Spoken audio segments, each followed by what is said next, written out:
Oh See, God, look at that. That's that's horrible. fantastic. Look how cheesy these are. Hey, are you ready for some laughs? Well, that's oh my God. Oh no, this is so sad. This is a weird year any way you slice it, so a virtual comedy show sounds like exactly what the doctor ordered. But I'm curious, what about this format spoke to you? Why do you feel like it's important to do some new material this year, especially in a sort of unprecedented manner like this?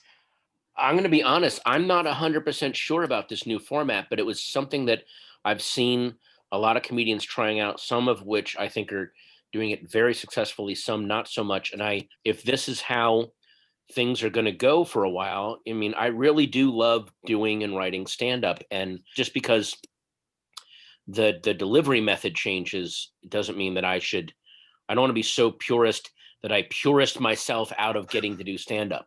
So I'm going to try doing this. I'm going to be sitting here probably just like this, because you can't really, I've seen some of these where people try to make it so that they're standing up, but it just Mm-hmm. doesn't quite work. And it's just very strange, you know? Yeah, I imagine you don't want to be uncomfortable while you're already experiencing the discomfort of having to be through Yeah, the. exactly. I'm going to have enough discomfort. And also it's like, it takes you further away.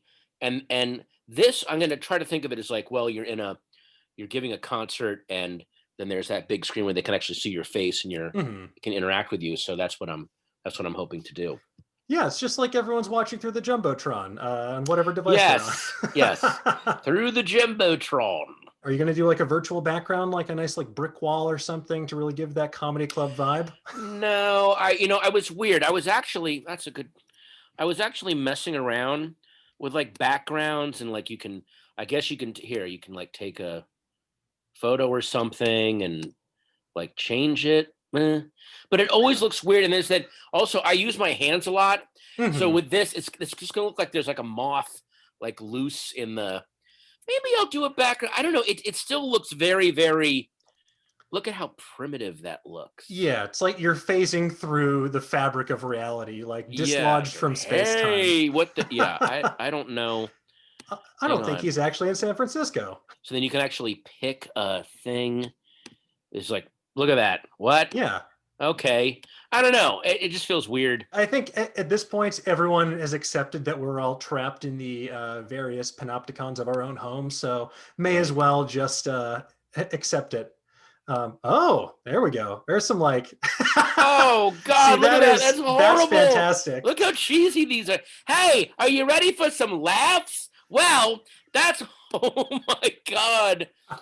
Oh no, this is so sad. I'm sorry, I'm literally just now discovering this. Oh God, that is the saddest. These are just Give yourself sad. a Oh. okay. Hi, This lends to the hi, sci-fi aesthetic. hi, Comedy Rangers. Beaming through from Planet Chuckle. Here I am with, oh no. Hello. Hey, comedy. Oh, I should go through each of these during the show and just riff on it. Oh God. Hey man.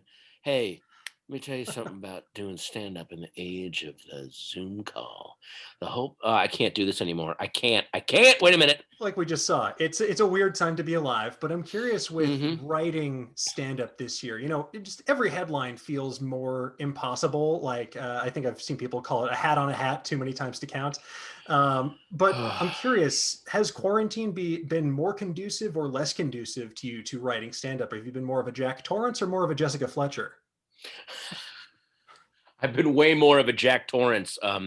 It's been hard because I write stand up by going in front of people and working things out in front of them on stage. It's hard for me to just sit and write, which is what I got to start learning to do, I guess. But it's been very, very difficult for me to just concentrate on, just writing. So we're gonna see how that feels during the special. Where I have been sitting and writing. I just don't know what works and what doesn't. So there could be some huge laughs and also some fascinating silence.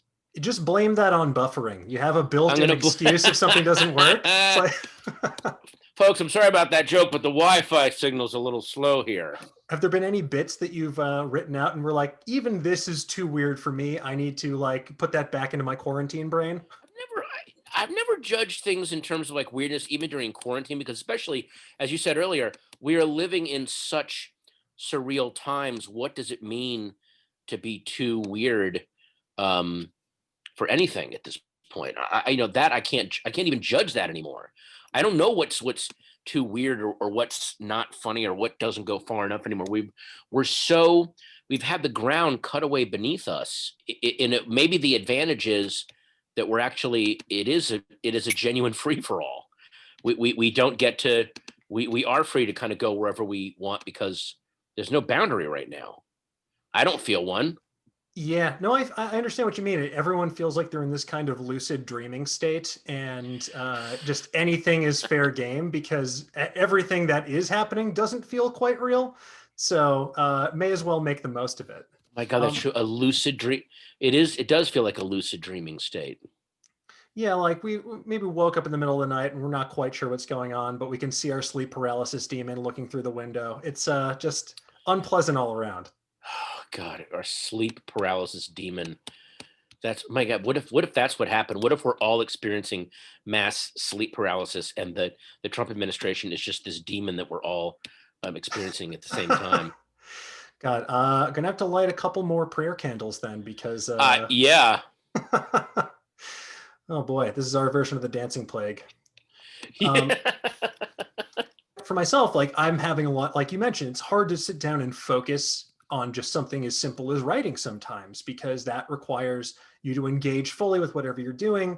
You know, I feel like everyone has had all these weird side quests and rabbit holes they've fallen into this year. I'm curious, have you had anything like that? Anything that you've just like any weird tunnels that you followed on the internet? I've actually been pretty good about not going down those rabbit holes because in a weird way, because I'm seeing what it's doing to the country in terms of a lot of this conspiracy nonsense and a lot of this craziness that you're seeing from certain groups. I'm like, well, there's no way but rack and ruin down those worlds and down those roads. If anything, I've actually been. I'm not saying this to brag. I'm trying to read more. I'm trying to um, maybe do. I've been doing a lot of crossword puzzles and a lot of jigsaw puzzles, and just stuff like that. I'm watching a lot of movies, checking a lot of movies off of the off the bucket list. Have there been any good movies lately that you would recommend? There's a film called The Deeper You Dig, which is this incredible horror film made by a group called the Addams Family, not the TV show Addams No Family. It's relation.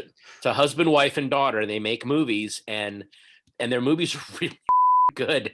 And this one called The Deeper You Dig is just this no budget masterpiece. And speaking of no budget masterpieces, there's another movie that's on Amazon Prime right now called The Vast of Night.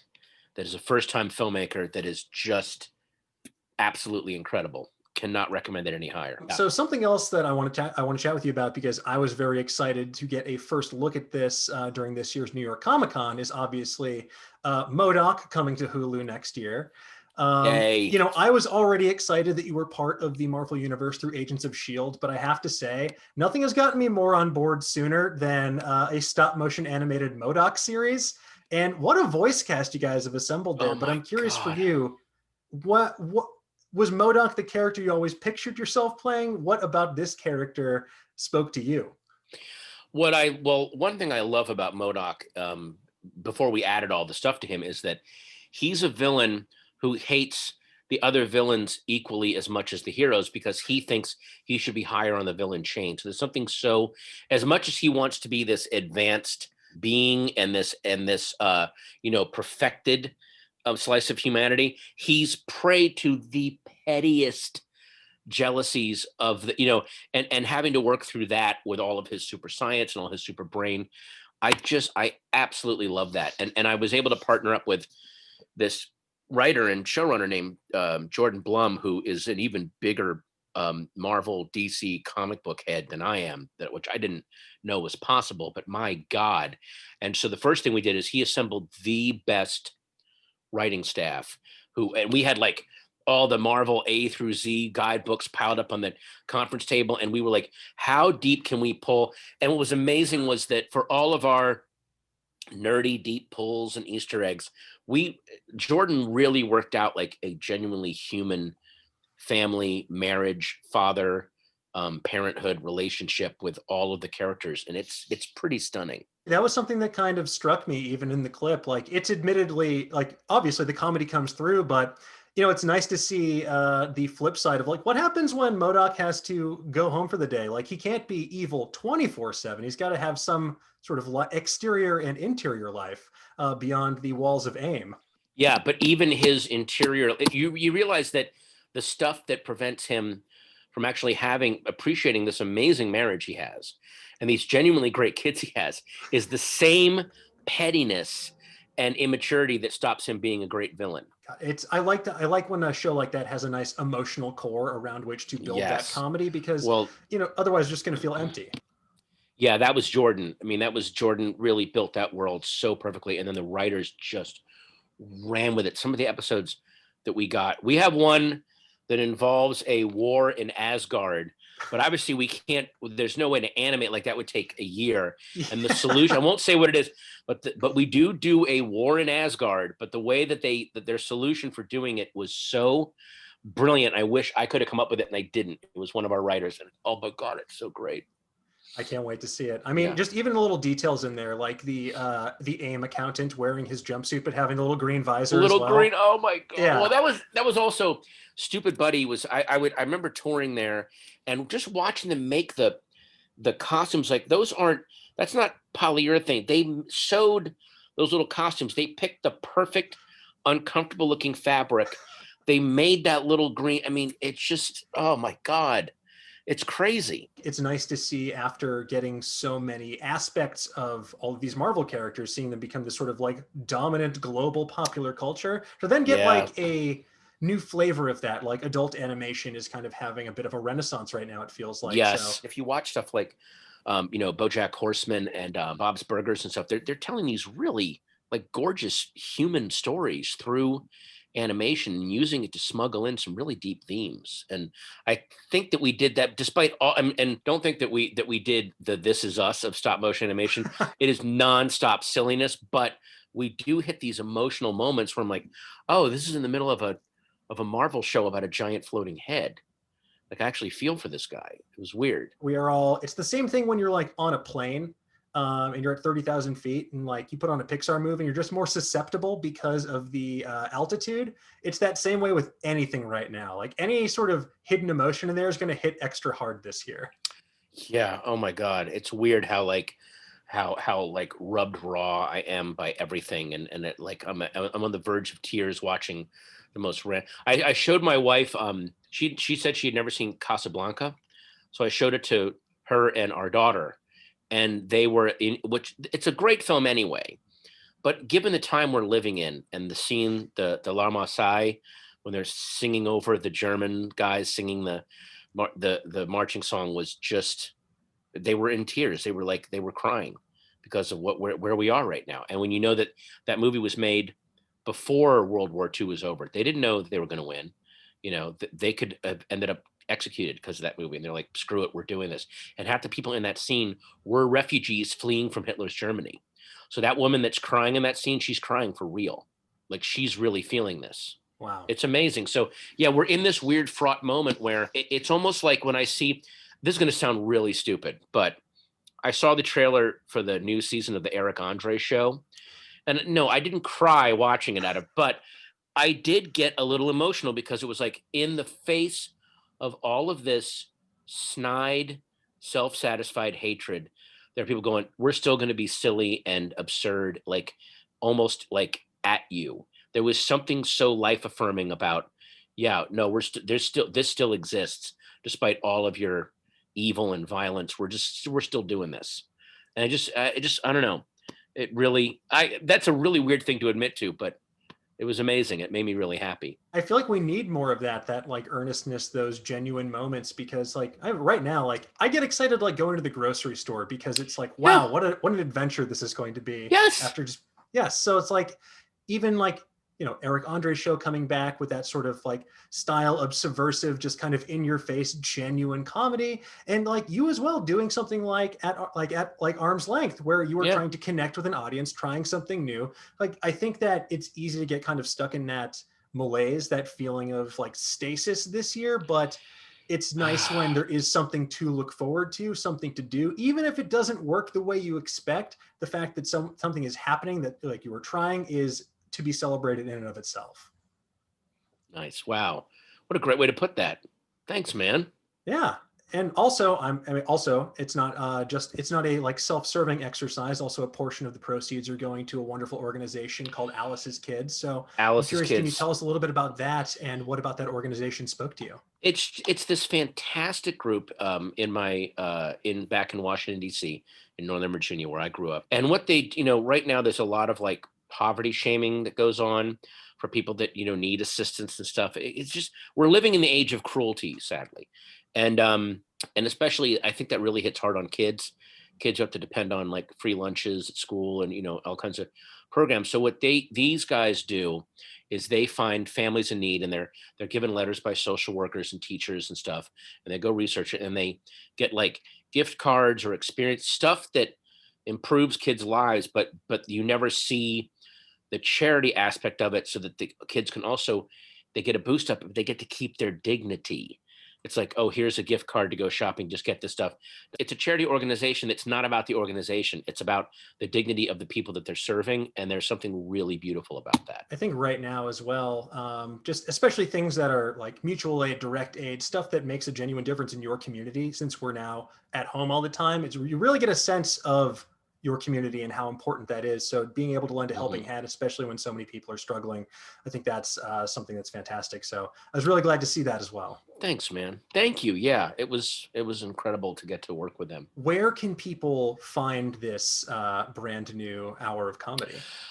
Funny you should ask. They can go to ondemandlive.com/ Patton Oswalt. You click on that, click on ondemandlive.com/ Patton Oswalt, and that gets you the ticket. And on Friday, October 23rd, 6 p.m. Pacific, 9 p.m. Eastern. I don't know what's going on in the middle of the country. You guys work it out. The math is weird. You click on, you get an hour of me doing stand up. And maybe I'll do a Q&A. I'll stupidly go into the chat and see if there's questions. We'll just do it'll be nice and loose and all new and really really fun. Fantastic. I can't wait to check it out. I can't wait for people out there to check it out. And since, normally I feel like people afterwards, they go get a drink or something, hang out at the bar afterwards. Since they can't do that right now, what is something you would recommend they watch to make this a double feature? Oh, when you're done watching my special, you know what you should do? I just discovered the show Ted Lasso. I don't know if you're watching Ted Lasso, but my God, did I need that show. It's so funny and upbeat and brilliant. It makes me so happy. Um, Go watch Ted Lasso. Go watch 2 episodes. They're each a half an hour, packed with laughs. You'll be in.